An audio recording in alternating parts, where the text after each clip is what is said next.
Hello, my beautiful guys and dolls, and welcome to an episode of Before the Curtain. I'm your host, Abby Campbell, and we are here to discover the passion behind the performance.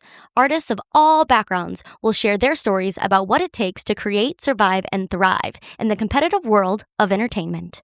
Finding inspiration in their journeys, we aim to bring you everything that happens before the curtain. Originally from Colorado, this deeply passionate artist has called Vegas her home since 2003. She was part of the legendary show Jubilee for 10 years as a dancer, line captain, and featured dancer. She was in Crazy Girls and has performed alongside some of the biggest names in the industry: The Killers, Jennifer Lopez, Britney Spears, Wayne Newton, Ollie Murs, and Fish. More of her fabulous work includes appearing on The Last Comic Standing, The View, Live with Regis and Kelly, Hell's Kitchen, the Academy of Country Music Awards, and Guy's Choice Awards. In addition to being a rock star on stage and in front of camera, she also has worked behind the scenes. She was the production assistant for Dita Von Teese and show manager for Chippendales. She's also the founder of her own creative company, Sutter Creative, that specializes in choreography, costume design, production management, and creative direction. She is currently the director of dance at Del Sol Academy of the Performing Arts and teaches abroad, letting her passion for preserving the historical legacy of the Las Vegas Showgirl while advocating the importance of keeping arts education alive in schools guide her leadership. Oh, and she has 3 master's degrees. Cannot forget that. My guys and dolls, please help me welcome to the mic the multifaceted Sarah Sutter. Well, thank you for having me. Such a lovely intro. Thank you. Absolutely. So what brought you to Vegas? Well, I came to Vegas actually with my brother. He was coming here to go to graduate school, and he was like, you should come. He brought me along with him. And at the time I was married. And so I came with Ethan, my son's dad, and we all moved out here together. So that's how I ended up in Vegas. The idea was that I was going to complete some more dance classes so I could apply for graduate school in dance. So I needed dance history 3, choreography 3. So I went to school at UNLV, and that's kind of how I ended up here. And then none of that actually happened. I did take dance class, some dance courses at UNLV, but it just went a complete different direction. How did it go a different direction?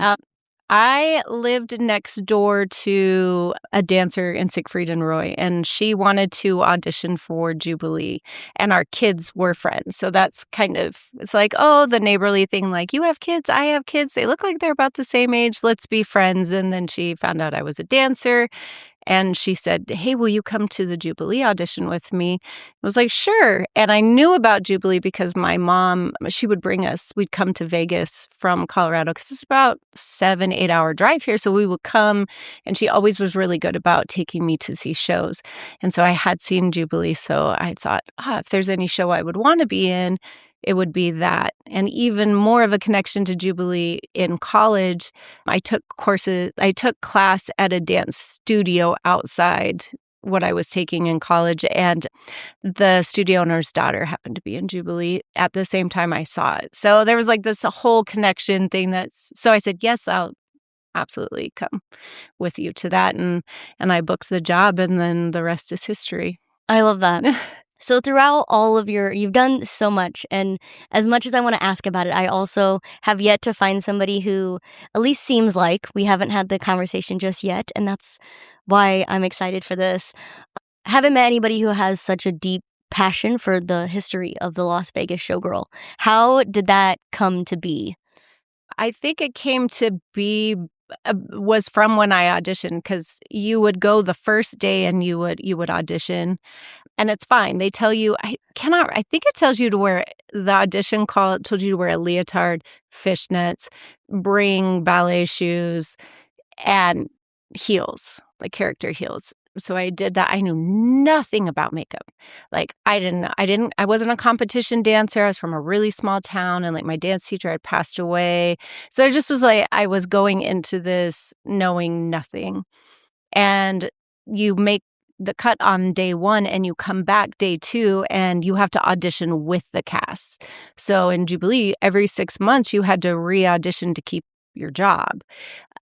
So we had to learn a combination from a lady here in town named Joan. I wish I knew her last name, but I can't think of it off the top of my head. But very classic Vegas jazz.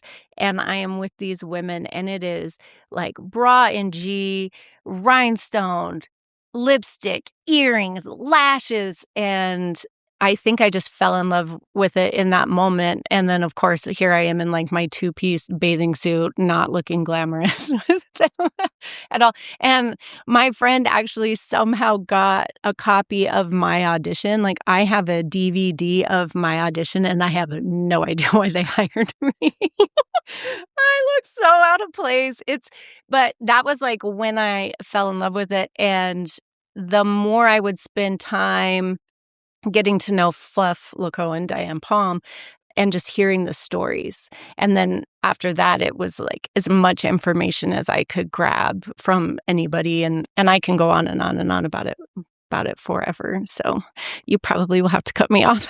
No, please. Like, what is it about the Las Vegas Showgirl that is your favorite?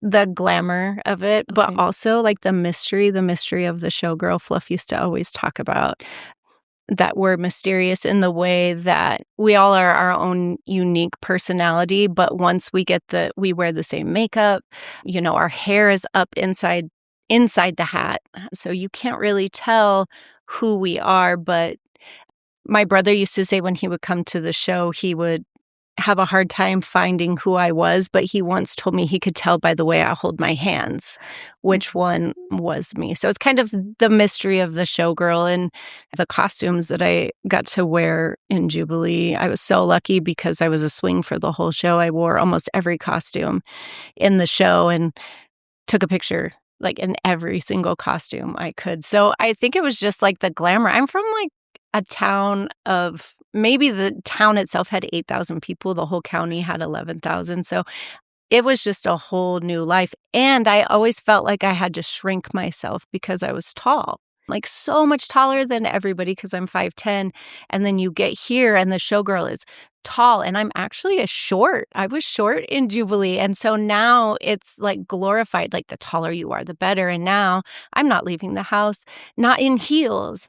And it just was like such a magical thing. And again, the women were so beautiful and I just wanted to be like them. Like I felt like I found my people. And so then I got more into like Hollywood glam. So I love like the waves and curls and the red lipstick and the winged eye and the lashes. And it just kept going and going and going. So I think that's probably where it started. And I always had like an interest in vintage things or old things. And I love that the history is tied to all of these different shows. I also find it super challenging because a lot of the things that were here before are no longer here. Like they would get rid of them after the show. So even if you're like, I'm trying to find a vintage showgirl hat, I am still yet to find one anywhere. I search, I go to vintage shops, costume shops, search the internet. And so I just think either people have scooped them up and they're hiding them, or they just got destroyed when a show was over. So I really like searching for things that were here before because it just goes away when they get rid of something here. If you think about a casino, they implode it and it's gone, right? Yeah. So I don't know. I just am fascinated by it, and I just love the glamour of it. Well, yeah, because now that I'm thinking about it, super random, but like the Neon Museum, right? They have preserved all these, signs and lights, but it's not like there's a Vegas Showgirl Museum. There's Gran Filippo has his Showgirl Museum, which has a really wonderful collection, and then I believe Nevada State Museum has special collections, but they're not out on display.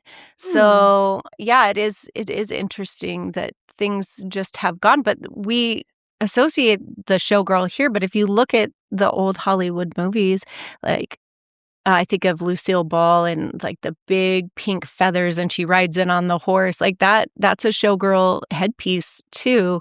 So where did all of this stuff go? And when I moved to Las Vegas, there were so many shows. Like you could do a day show. One very specifically in my head, I think it was at the Flamingo, was called Bottoms Up. And I always was like, I want to do Bottoms Up during the day. But you could do like a magic show during the day and then go and do a show at night. So there was just like a lot of shows that were here, but what happened to all of the things when they closed? So it's just a mystery. I like searching and looking. Just found some videos of Hallelujah Hollywood. So, I'm just, save that link, save that link, save that link, and have like a little database to refer back to. So do you have your own collection of like vintage like costumes or anything? I have some pieces that I have some of the Crazy Girls costumes, but it's really hard to find these pieces out there. So I always have an eye out for them to find like the true pieces from Las Vegas. And there's the argument of what's a showgirl, what's a not a showgirl, because I think everybody has their own journey as a showgirl. Everybody has their own thoughts of what a showgirl really is. So I would just love to acquire pieces of real, to me, showgirl, which would be what were worn in Don Arden's show specifically. Okay. Yeah. I was just about to ask, what's your definition of a showgirl? I mean, a definition of a showgirl, I think we think if we just put feathers on our head and on our back and put on some rhinestones, that makes you a showgirl. But it's my understanding, which people probably will come for me with this. They came from Paris. They were more parading. So it's like you're wearing this beautiful costume and you're doing gaits or like walking patterns to be able to display the costume itself. They would be topless, but then it morphs. So when you start getting into like the Las Vegas showgirl, were the Bluebells and Jubilee showgirls or not? Was it only the tall nudes or was it the short nudes? So I think that there could be so many different definitions of what a showgirl is, but I think that there is etiquette as like a showgirl, what it would be. I think your hair typically is up inside the hat. I always say a real showgirl would never ask you for money to take a picture with them. Facts. So it is hard. Everybody has their own definition of what they think a showgirl is. And I try to be more open-minded about it and know that in the world of showgirl, I've only been in one very narrow lane of what a showgirl is. And to me, it's the glamour and the poise and the feathers and the rhinestones and the bevel with the knee crossed over, the wrists are pushed down. So maybe it's for me more like an aesthetic look rather than a particular dancer, maybe. But are they really dancers? I don't know. This is where I'm like, let me keep searching and let me keep reading and let me find more so that I can be like knowledgeable and educated when I'm talking about it. Because I know, I hate to bring it up, but when Taylor Swift came out with her Showgirl, and then she's wearing these costumes that, myself and my colleagues and my friends, we all wore these costumes. And I'm like, that's so far the furthest thing away from how they would have been worn. And her fans just like, I made one comment and they just like came for me. And I'm like, but I wore those costumes and I know the history of those costumes and Jubilee and them being worn correctly. Like I keep joking, like I know the crown she had on was mine because they made this like rhinestone thing to cover up my hairnet. And she has it on the front of her head. Like it's on the front and then all the stones are facing backwards. So you're looking at the metal backs so you don't even get to see the beauty of the entire crown because she's wearing it backwards. So I was like, she's not a real showgirl. And then they were like, well, she is. And so I'm trying to be like more open-minded about like what it is, because who am I to decide who is a showgirl and who's not a showgirl? So that's my long rant on what I think a showgirl is. No, I love it though. I love it. I haven't seen any pictures. I haven't seen like what you're referencing to, but I now have so many follow-up thoughts. Like I don't even know how tall Taylor Swift is, but I don't even know if she could. I think she's comparable in height to me, and I think she would have made a beautiful showgirl. Oh yeah, she's stunning. Like she has the right build, for it. But not even mad at her. It just was, to me, styled not in a way that represented the costumes correctly and the glory of what those costumes were part of. Because, Jubilee was a national treasure. It was entered into the congressional record. So it's like people see these costumes and they think they're wonderful and amazing and they're used, and I'm glad they're being seen, but also let's do it in the correct way.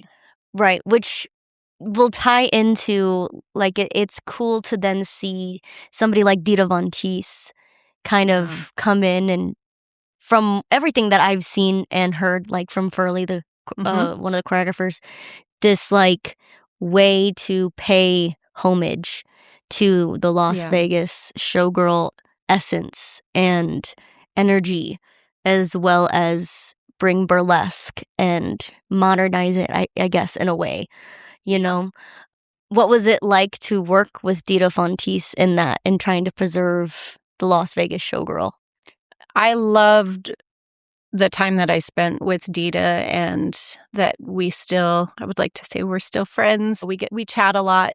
I first met her, I believe, was in 2010, and she did a meet and greet when she came to Jubilee. She came to Jubilee often, and I fell in love with her in that moment. She was the most glamorous, beautiful person I'd ever seen. Again, I'm from like a very small town, like I'm small town America, and I just thought she was so beautiful and intriguing.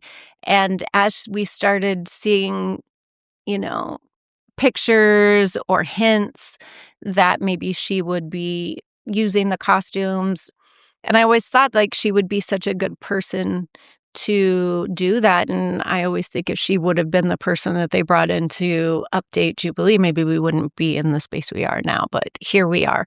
So I just started seeing her with the costumes on, and I would, we'd message back and forth, and just helping them pieces together, because I just have a really nice collection of photos of all of the costumes, or me in the costumes. So it was easy to be able to pull up what pieces went together.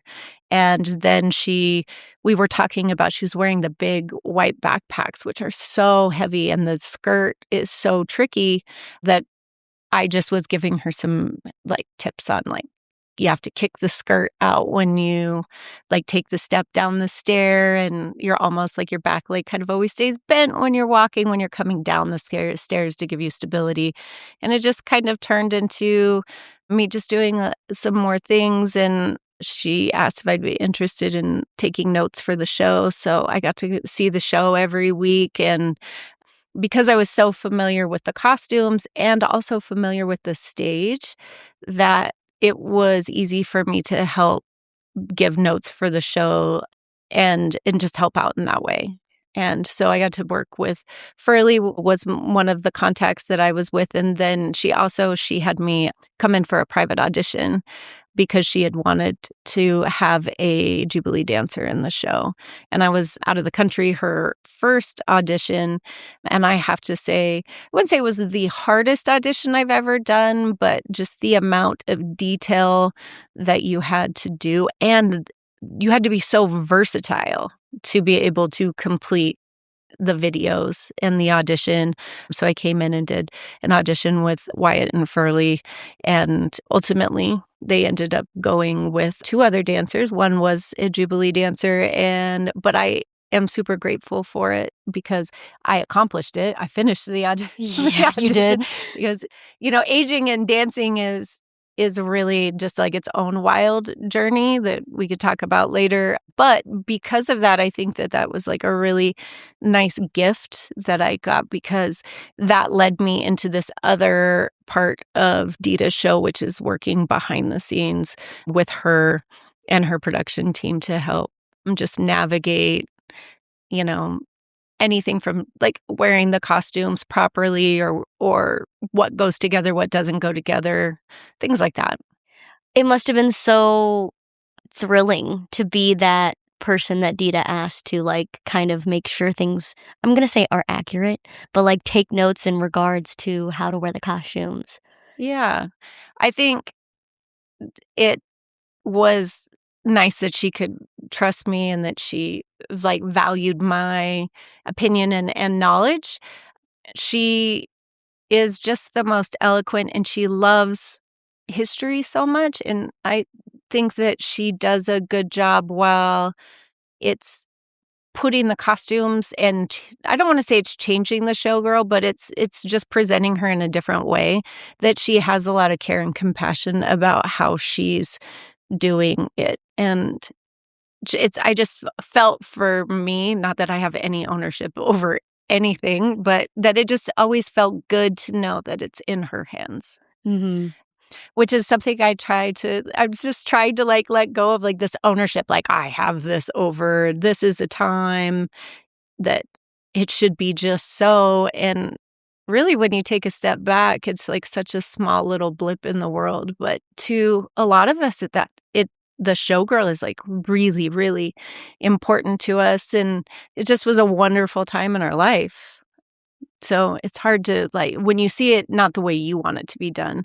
So it's like I have to step back and just be like, it's okay.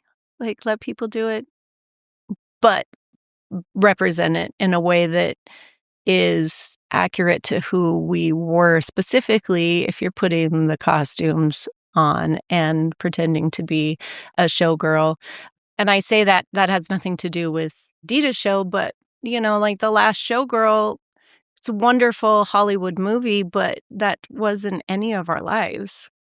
And so that came out in the 90s, right? That one? No, just oh, The Last, not Showgirls. Not Showgirls. Okay, sorry. I get them mixed up for whatever reason, but no. Yes. Well, that wasn't really either, but so yes, I could see how you be confused, but like we all were doing everything we could during the day and after, a lot of the girls in the show and guys in the show, we were all going to school or we were moms.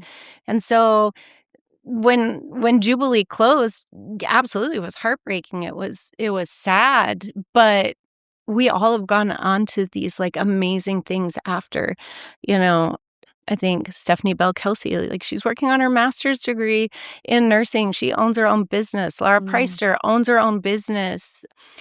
So and then we're moms on top of it. Like I never put my child like in the car to play the Nintendo while I was doing the show. Like I had a wonderful support group of moms that helped me raise Ethan. And I don't know how I ended up on this tangent, but we all just were not these people that the world ended when Jubilee, closed. We all went on to other things, and that's how I ended up in Crazy Girls and it ended up being almost a full Jubilee cast by the time the show closed. But yeah, we just all moved on to other things. It wasn't the end of the world and sad. So for me, I just always want it to be represented the correct way. Yeah, absolutely. Especially because that's your truth, And my journey is different than somebody else's journey too. Like there could have been people that were in the show and absolutely hated it, but I loved it and it raised me. It taught me how to be a woman. It taught me how to be glamorous, and it raised me and it raised my son. So Diane always asked me, who was the company manager, like, how's Ethan? So like even to this day, she still asks me how Ethan is. But I never told him that I had a kid for like the first 2 years I was there. I thought that nobody was supposed to know that I had a kid. I didn't put pictures of him up on my spot. But that changed, and then I like added pictures at a later date, but yeah.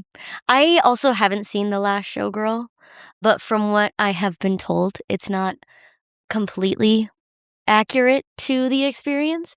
However, as you were you were talking just now, talking about how people have ended up in great places. Like I've had a decent amount of Jubilee performers sit in the chair with me on the podcast, and I started like to go through them a little bit on the side of like, yeah, and you guys ended up in so many different places too, which is also so cool, and it just reinforces the fact of like it's never the end of the world. It's only just a chapter in the book or a page in the chapter, right? Moving on to the next thing. But it is, sorry, I just slightly reminisced on all the guests who've been part of Jubilee and who are doing amazing things. I mean, Danny's I just said magician. Yeah. And then it's like Michael Force, she's, acting and creating his own, YouTube TV series. It's just like, I love it. Yeah.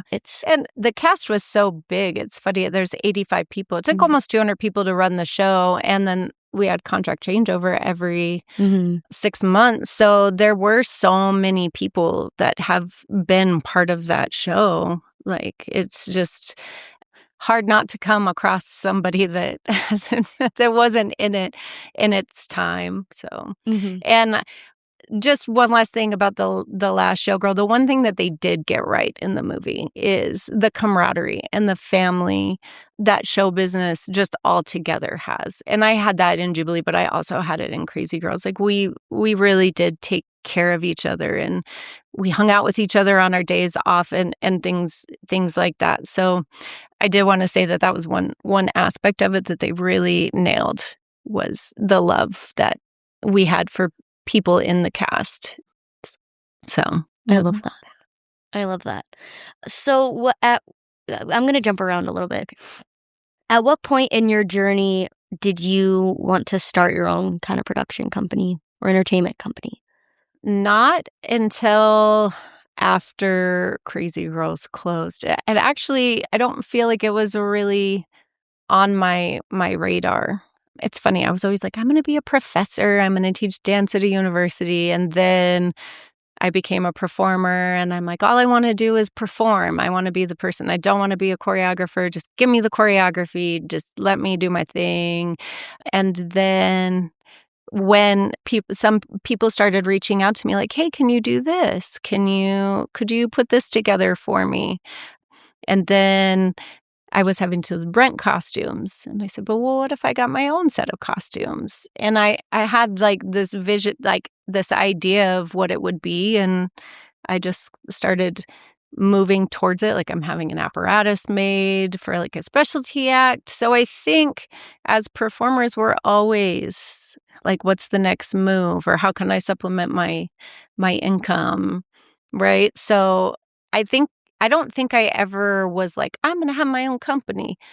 But then I thought, well, maybe I need to form a company, like for tax reasons and all of that stuff. So, but I've always been like a creator. Like, my grandmother and my mom taught me how to sew when I was little. So I just always had a knack for building. I went to school for architecture. So like, I just have always liked constructing things and solving problems and putting things together.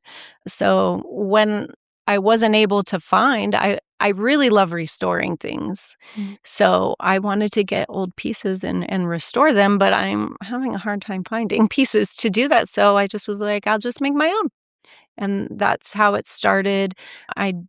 When I got my second master's degree, I had to do 2 internships. So I did one where I was an operations manager for like an entertainment company.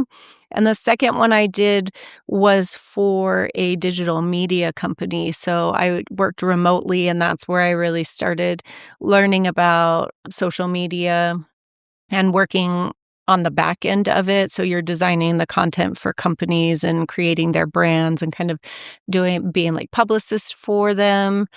And so then I said, well, Sarah Sutter Creative can be anything. So let me throw that in there too. So now I've made websites for people, or I've done their branding packages for them.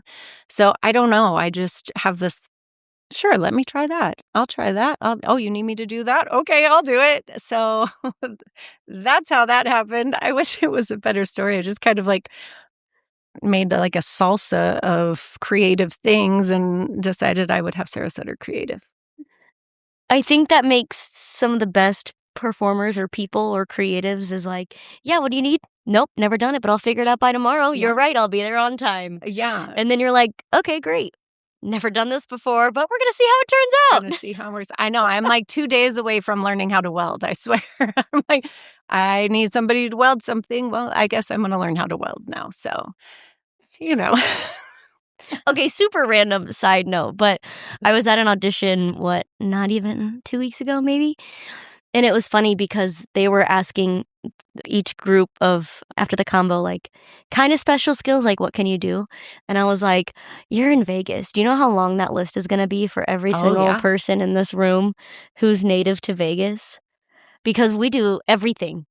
Like, what else do you do? Well, I have my TAM and health card because that's always important. Mine is current. Like, I sword swallow. And then it just like lists go on and on and on. And it's absolutely insane to me. Anyway, that was just a side note that I just find it hilarious. Oh, yeah. That we're everything and anything. Yeah, we just bob and weave. And if we can do it, we say we can, and then we go figure it out real quick. But it's like, because you have all these talented people here, you can go find somebody and be like, hey, can you help me out with this? And I think genuinely the performers in Vegas are all very community oriented, and they are helpful to people. I don't think they're like, no, I'm not going to tell you my secrets. At least I haven't come across it yet. I feel like everybody's just like really apt to like support people, which is, what a nice thing to have. Amen. Yeah. Amen. Again, jumping. Is there anything that you believe, I'm going to do my best to phrase this question, that you believe people get wrong about the traditional Vegas showgirl? I think so I used to do the backstage tours at Jubilee, and I would do a Q&A after the private tours where I'd transform into a showgirl. So they'd watch me put on my makeup, and then I'd go and put on one of the Bob Mackie costumes. But it was a Q&A. They could ask me questions all the time, and on repeat. Do you live in the hotel? No. Do you stay up all night? Do you party? So I think people think that we are just out living our best lives, and we go home, we go to bed, we have lives. Like, Las Vegas is a real city outside the strip. So I think that's a little bit of maybe stereotype. People think that we just we party all the time. I know, I'm like, how fast can I get in my car and get home? That's how I am with Chippendales now. Like, when the show's over and I go in and I do the reports, and my son is so kind. He sits patiently and waits for me because he doesn't want me to walk to my car alone, which is so sweet. But I'm like, well, for 5 years, I walked that same walk because it's in the same theater that Crazy Girls was in. Wait, how old is your son? 25. Oh. Yeah, so he's the audio engineer, I hope I said that right, for Chippendales. So I get to work with him, and it's so much fun, and it's in the Crazy Girl Theater. So they were pulling our names off of when they went in and redid the theater. Our names were still on our spots because, during COVID, I was like, this isn't opening back up anytime soon. And I packed all my stuff and went home. But yeah, they wouldn't have no need to go do that until somebody was going to open it back up. Yeah. So it was just really cool. It's really cool to see the space and how different it is. But yeah, we're out when the show is over. I feel like for the most part, we are going home. I think most people that are in shows, I don't know anymore because I freelance, but we're doing 50 million things. So we have to go home. We have to go to bed. Like, for me, I go home, go to bed, and I get up at 5:30, and my day starts the next day when I go and teach. So I think that's probably the thing that people maybe get wrong about us, and that we're really ruthless backstage to each other, But that goes back to the Showgirls movie where she throws the beads under so she'll fall or whatever. But yeah, those are my answers to that question. How is it that you try to preserve the history of the Vegas showgirl today? Like, other than your work through Jubilee? So I'm working on some projects that are just historical things that are my own projects that hopefully turn into something else, and that it grows. doing things like this, just talking about it, showing, sharing any information. Social media is like such a powerful platform to be able to share historical things, because I think people are so visual now, and it's really cool to see the pictures. So as many people I can connect with, I just met with the Neon Museum to just share my story. And so I think probably to answer your question is sharing the stories as best as I can, and continuing to research so that the information I can give, I don't want to say it's more accurate, but it's more vast, that I can share more about it. Diane Palm wrote her thesis on the history of the Showgirl, who she was the assistant company manager for Jubilee when Fluff was with us, and then she moved into the company manager, and she has written the history incredibly, like really far back. So just trying to be as knowledgeable as her is my goal, so that I can share information, like more information than what I already do. Yeah. Yeah. How does that influence the way that you show up to teach? My goal as a teacher is to not let the history of Las Vegas shows not be taught to the kids who dance in this city. There's so many of my students that don't even know what's going on as far as shows on the strip. Yes, some of them probably are not appropriate for the kids to know. I'm like know about, but the Cirque shows are just like something that it's not even on their radar. So what I will say is my students will always ask me, "Can we do a Showgirl number?" So to that, it's, I would say, like a Showgirl number that I do for them is a stylized type of dance that dancers do in Vegas, right? It's like the bevel and the like, show your jewels, cross your heart. You know what I mean? So I just would like for them to know the wonderful history of shows and entertainment in Vegas. So, and old school jazz. Like, where these kids, like, they need to feel the feeling that it feels when you get to dance like old. That's why I love Taylor Bradley. Whenever he comes in and works with our dancers, like, there's not a question. Like, I'm absolutely 100% dancing, no matter how bad, like, my foot hurts or whatever is. If he is, like, in the studio, I'm dancing, because it just is that feel good dance that's not a TikTok dance. You know what I mean? So to be able to make sure that they understand the vast, like, variety of dance, because I do think the style of dance that we do in Vegas is like its own genre of dance. Okay. What do you mean? So when you have the hats on our head, right? So, like, if you're like, oh, or even what you do at Paris, like, that, to me, that is a very specific Vegas style of dance that I don't know. I don't know if we see it in other places. It's just very placed, but maybe it's because we're limited in certain that, like, we can't be swinging our head around in a circle, but there's a type of, like, elegance to it because we're kind of limited because of the costumes that we're wearing, or if we have fans in our hands. So I do think that it's pretty stylized. But now you're making me question myself. No, I'm sorry. The way I'm like just showing. Listen, I don't play poker. There's a reason for that. Okay. No, I'm really thinking about it. But yes, I 100% understand, because how many times in music videos or commercials or big tours with big artists do you see those background dancers have usually as much as we have? I mean, I haven't seen all of them, so I can't speak for them. But yeah, we have definitely a lot going on. And it's not like we are, this sounds really negative, like free to dance. Yeah. You do have all of these accessories or things or limitations. And there's still a sense of this is a Vegas show, you know, Yeah. that you need to uphold throughout the show as well. Yeah. So, I mean, I'm just thinking, this is me verbally processing what you just said. Like, What? so yeah.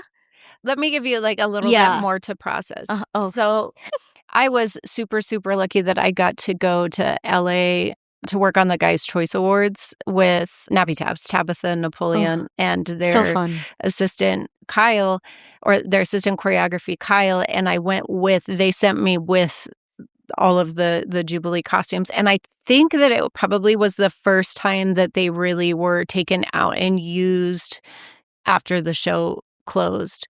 And I didn't post about it that I was going to do it, but somebody saw me in the back of Kyle's post standing there and they're like, what is going on? You know, because people, again, like hold all of that really, really close. So it was still like a fresh wound. But first I started out as like a dancer.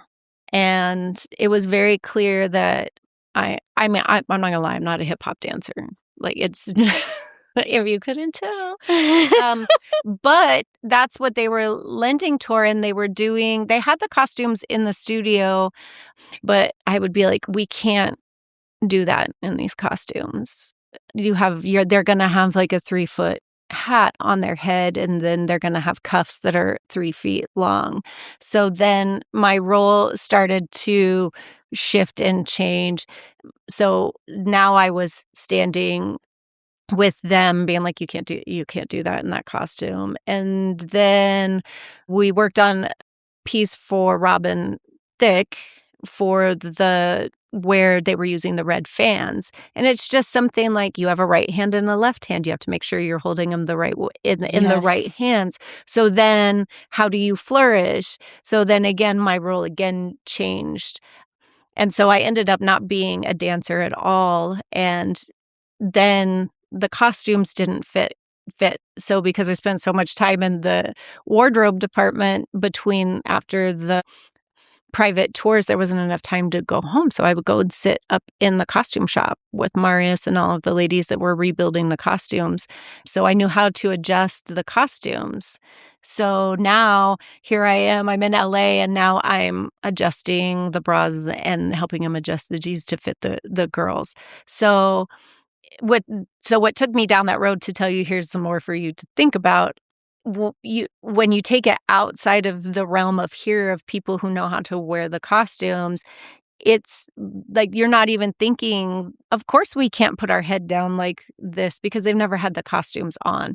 So then to watch their choreography started to morph into this style of dance, because there's only so much you can really do when you're in these massive heavy costumes. So there's some more for you to think about.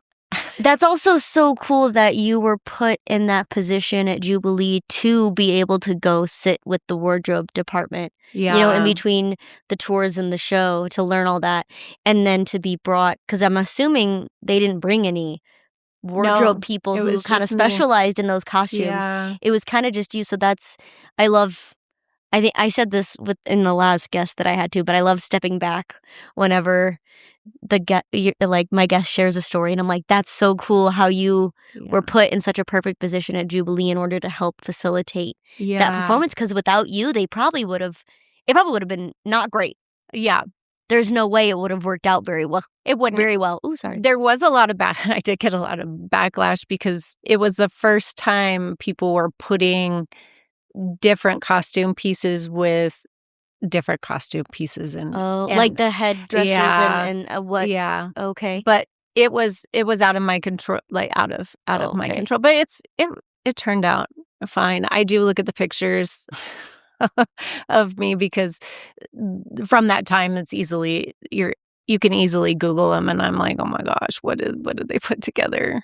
But if I hadn't worn the costumes before, I wouldn't even know. You know what I mean? So that's like, I do try to step back and look at the bigger picture. Because each costume was specifically made for each other, right? Like this headpiece was specifically made to be worn with Yeah. whatever the, you know. Especially when you get into the finale costumes, the Bob Mackies. There were 9 in each color. It was called the Jewel Box Tribute. So, yes, it had the specific jewelry that went with it, like the lower and the upper bracelets. And if it had a necklace, if you wore earrings or if the earrings were attached to the hat, if it had a drape that went across it, does the drape go on the right hand or the left hand? And I was super lucky that I got to spend some time there was 9 legal size notebooks which were like the costume Bible, and it had all of the original sketches and the pre-fire and the post-fire like estimate of what the costumes were going to be, and I scanned them for the show. They needed somebody to do it, so I just sat up there and again in the costume shop scanning and labeling, just so that there was always a digital copy of those sketches, and those were the Pete Menifee and the Bob Mackie sketches. Wow. Yeah. So now they're out there digitally for people to see. You can search them pretty easily. Not the full collection, but it was really cool to see what they estimated that the costume was going to cost and then what it actually ended up costing. Oh my gosh, can you share? Sure. Like I don't remember the original estimate for the diamonds, which were the white backpacks, like what Dita wears in her show. I do, if I remember correctly, all of 3 of those there were 3 backpacks. I don't remember how many skirts. There were more than 3 skirts. And then all of the jewels were at 11,500, somewhere around there. And that would have been in 1981-ish. Yeah. So I think that's why you don't see shows like this anymore, because like the amount it would cost, like it took 200 people to run that show. Yeah. Yeah, that's wow. And that wasn't the first time they were made, because when there was the MGM fire, because Horseshoe was ballets, and then before ballets, it was the MGM. So if you look at the original marquee of Jubilee, it's on an MGM marquee. And then there was the fire that happened during the production of the show, and then it postponed the show opening. So a lot of that stuff had to be remade. So they had it was called the Cornelli room, and it was where they would put the sequins. The Cornelli machine puts sequins onto this like mesh fabric. In that room, they had one of the original skirts that got damaged in the fire that never made it into the show. So a lot of the stuff had to be rebuilt. Is that something you can get insurance on? I don't know. I hope so. I have no idea. Because wow, what an investment. Yeah. Interesting. You've given me so much to think about. I feel like I could be here all day asking I know. questions. That's why I'm like, you have to cut me off, because just keep talking about it. No, I find it so fascinating.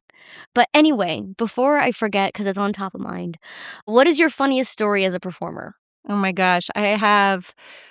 It's funny, when you ask me to think about it, it was really hard to think of funny things that happened. And then when we were talking, you just reminded me of something really funny, and then it went out of my mind, which is the story of my life every day. I'm like, what am I doing? Why am I in this room? And I just feel like it's progressively getting worse. But 2 things that I thought about that were super funny is, one was in Jubilee, where I don't remember who Fluff was sitting with in the center booth, but it was somebody very important, and it was her and Diane, and we were doing this number, Red Fans, where we have these big red fans in our hands, and we go forward. And I ran through the center, and I was down on my knees at the very front of the stage. And when you'd go to stand up, you would flourish your fans behind you and then in front of you and put them up above your head. And when I did that, the fan flew out of my hand, and it just like floated just so and landed on Fluff's table. And like everybody else thought it was funny, but I'm in so much trouble. I wish I could remember who the person was there that was like the very important person. And she came over the intercom and then had me come and retrieve my fan, and we had like a great laugh about it. So there was that I thought that was super funny. And then Danny Elizabeth, when she became the host for Crazy Girls, when the cat's away, the mice will play. When we were home alone, meaning Norbert or Jen were not there at the end of the show, she would announce all of us. And in Crazy Girls, I go by Ginger. It's funny, like very rarely in my life do I actually go by Sarah for various reasons. So in that show, there was already Sarah's story in the show, so they gave me the name Ginger.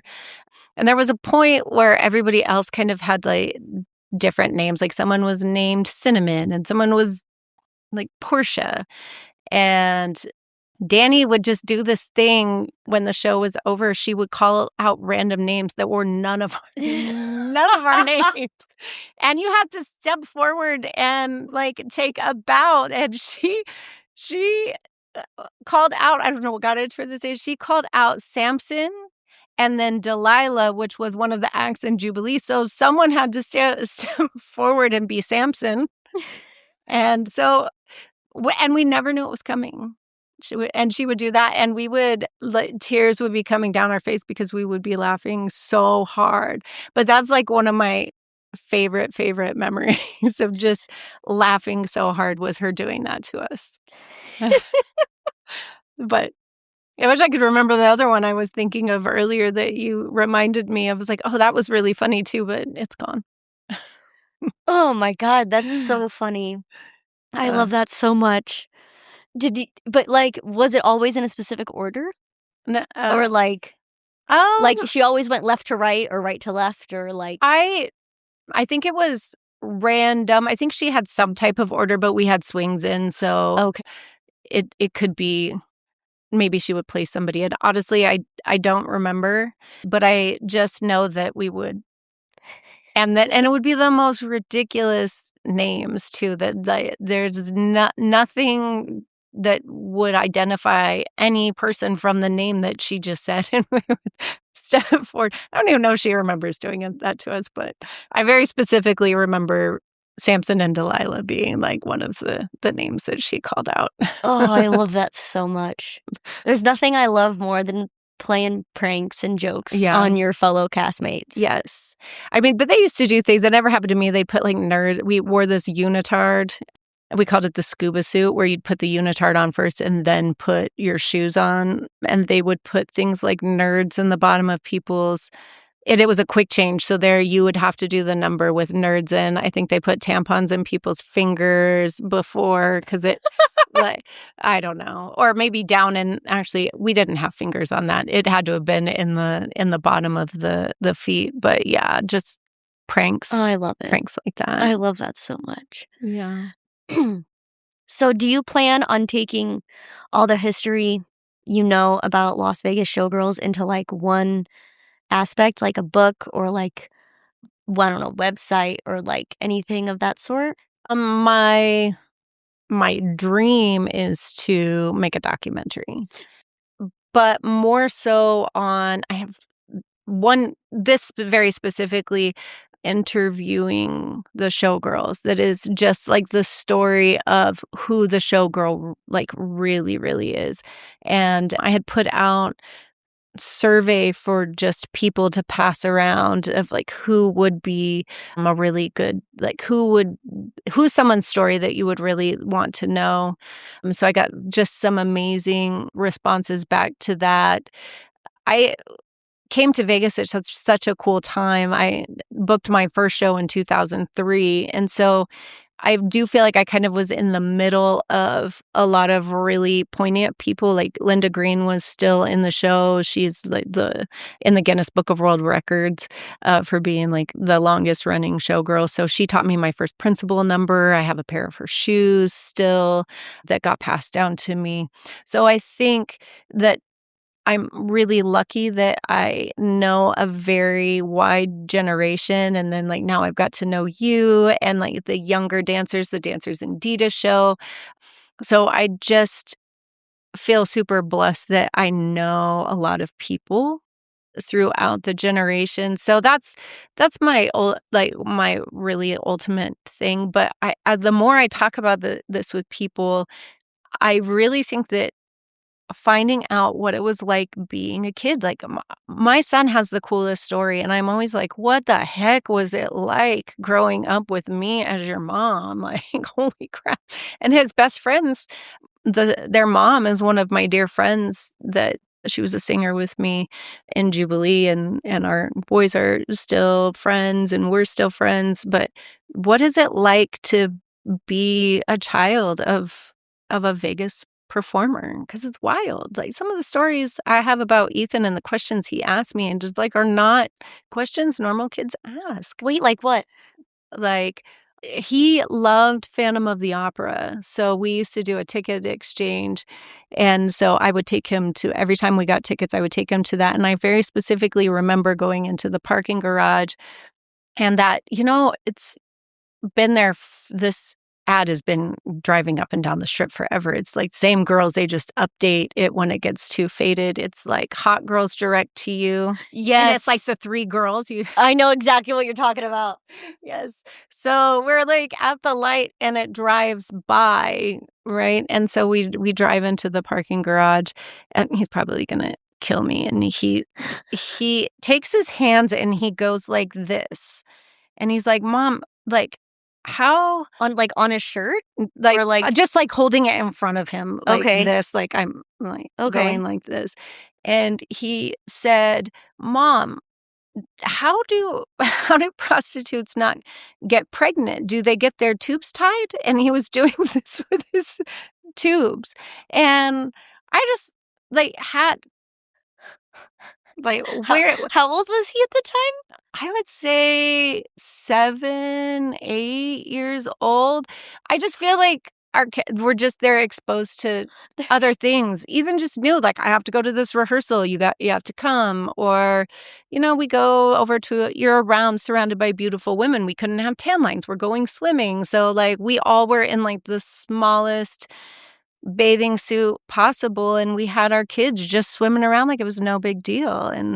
And just the people who lived in my house. He has the best name for my house that he lives in now, but it's just been a place for performers. Still to this day are renting rooms out of this house. So he's grown up with such like a beautiful collection of different types of people and orientations of people. And so I just find like it's fascinating to wonder what the kids that grew up in the showbiz industry here, like, what do they think? Like, what are their stories? So I kind of feel like that's like another avenue that I'm interested in pursuing. Yeah, it's really cool and it's really interesting. I'll share this real quick, but I'll try not to talk too much. But I recently did a gig, and one of the dancers was a tour dancer. I mean, he's toured with Shakira. Who else was it? Was it 50 Cent? I don't remember now that I'm talking about it, of course. But he was just telling me about all the places he's toured, and he just wants to be home for his kid, because that's how obviously he feels as a parent. But then, now that his son is older, his son's like, "No, where are you going to next? Because I want to go." Yeah. And he says that his son was just always talking about him. My dad does this. He's danced with this person, and just nonstop. Yeah. And I find it so cool that the children can be so supportive and so Yeah. see that this is what you love to do and this is who you are, and be so on board with it. And even that, tell all their friends about you. Yeah. I find that so cool. Well, Ethan, I think, tried to hide me as much as possible from his friends, which is funny because I left Jubilee the first time because he added up. He's like, "I only see you 21 hours out of the week," because he was in school. So that was kind of how I made that really hard decision to leave the first time. But I wanted to move back to Hawaii. So I was like, I'm just going to become a teacher, and then I'm going to move back to Hawaii, and the world's going to be great, and I'm going to teach, and then I'm going to walk over to the beach. And that was my plan. And so I came back here. That's how I went back into Jubilee, and I got my teaching license and for journalism and English. And so I became a substitute teacher. And I was very good when I would teach at his school, because we have different last names. So never to pick the the classes that he was in. So I could kind of hide. And I messed up so bad one day, and I picked his science class. And he had his friend Corey was in it, and he's like, "Oh my gosh, it's Ethan's mom." And so that kind of turned into, "Please don't ever come to my school ever again." And then in high school, which I went in once, and he also, again, was like, "Please don't ever come inside the high school again," because I feel like maybe I don't look like a normal mom. I don't know, but I think he got some flack one way or another about me. So I tried, as far as like school was concerned, to not be visible. But then they put us, naked on a billboard for Crazy Girls, and you can totally tell who I am. So then there was that whole journey I had to navigate too. But he's incredibly proud, and he says now, like, he doesn't meet a person that doesn't have nice things to say about me. So that makes me feel like I've navigated entertainment in Vegas in the best way possible. And now I have my students. I worked with one student that I trained in Dita's show, Radnell, or Rad. Most people know him as Rad. And then one of my students just danced in the American Country Music Awards, which I danced on that stage. So she just performed. So it's just nice. I feel like I'm kind of like passing the torch on to the younger generation. But it is really cool. The kids are super supportive, and Ethan's like still like really supportive. And you guys work together. We do. I love it. I know. I'm always like, "Are you working tonight?" And I'm really excited when he says yes. And then when he says no, I'm like super bummed. So, Aw, yeah. I love that. I love that so much. Okay. Ooh. I think this is my last question. Okay. If there is anything you would like to leave the listeners with today, is there anything else you want to leave them with? Maybe two things. Everybody's journey is different. And I have learned that, particularly with my students, my journey is not their journey. And just for me to be able to support them and support everybody in the arts on their journey, I think is something I like to always tell people, and support each other. Even if you're going for the same position, the same job, just love and support and keep the arts alive. And just really, my other thing is support arts however you can, support youth in arts, because as a teacher, it's such an important part of education across the board. For using the arts to learn information is scientifically proven, and every year there's less and less arts in the schools. So a lot of people don't know, in Vegas, almost every high school has a dance program, whether it's part of the physical education or it's a magnet. They're at a performing arts high school like mine. But just continue to vote for the arts, vote for people who support the arts. Yeah, and just be kind to each other. Amen. And support each other. And if anybody is sitting there like, "Oh my gosh, I want to do research on the history of the Showgirl," where should they go first? The Showgirl, The Legacy is a great place to start. That's showgirlthelegacy.org. Again, Diane Palm is just great. It's like vast knowledge. Nevada State Museum, Special Collections has some like really good information. UNLV has some great collections and information. And then there's Grant Filippo with the Showgirl Museum too. Okay. Amazing. Yep. Or contact me. Yep. Not saying I'm an expert, but I'll point you in the right direction. That's all you need to do. Yeah. Oh, I love it. Well, thank you so much. You're welcome. Thank you so much for listening to this episode of Before the Curtain. Please be sure to rate, review, and subscribe wherever it is you listen to the podcast. We love to hear your virtual round of applause. If you know of a production or artist that deserves to have their story told, send us an email or message us on Instagram by clicking the link in the description.